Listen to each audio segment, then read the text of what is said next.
V našom hoteli máme nabíjacie stanice od Global Apartmentu viac než rok a sme veľmi spokojní a určite by sme nemenili. Je to v zásade bezúdržbové zariadenie, my sa o to nestaráme, servisuje si to poskytovateľ.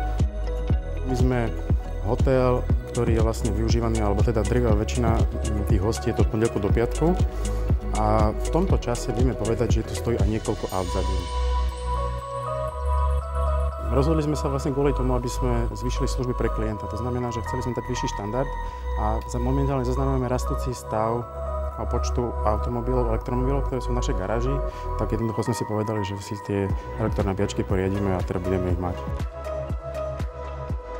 Výhoda našich nabíjacích staníc je jednoducho tá, že sa nám o ne stará poskytovateľ. Jednoducho on nám to namontoval, my sme v zásade nerobili nič a tie nabíjacie stanice nám stoja, sú servisované, sú v poriadku, čiže my s tým nemáme žiadnu starosť. Jediné, čo sa vlastne tešíme, sú nejakým spôsobom tržby, ktoré z toho nabíjania sú.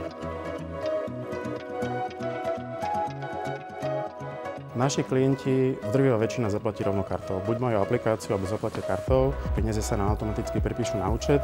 Za ten rok ja som nezaznamenal žiadny nejaký výpadok, čo sa týka buď terminálu, alebo platieb, čiže nebola na ňu žiadna reklamácia, za nás 100% spokojnosť. Preto vlastne uvažujeme aj tú rýchlo nabíjacú stanicu, ktorá má byť vlastne von pred hotelom. Tam dokážete nabiť automobil zhruba do 2 hodín, čo sa vlastne hodí pre našich hostí, ktorí buď prídu tam do kaviarne alebo na raňajky a vlastne posedia si, nabijú si auto a idú preč. Takže toto by sme veľmi radi mali čím skôr. Spoločnosť Global Payments je nám veľmi dobrým partnerom, nakoľko máme z tejto spoločnosti terminály a spolupracujeme a toto bola pre nás veľmi dobrá, ľahká alternatíva. Jednoducho majú to v portfóliu, ponúkajú to v balíku služieb, tak som si povedal, že prečo to nevyužiť a máte dobrého, silného partnera, ktorý je vlastne nejakým spôsobom certifikovaný a vie nám s týmto požiadavkou pomôcť.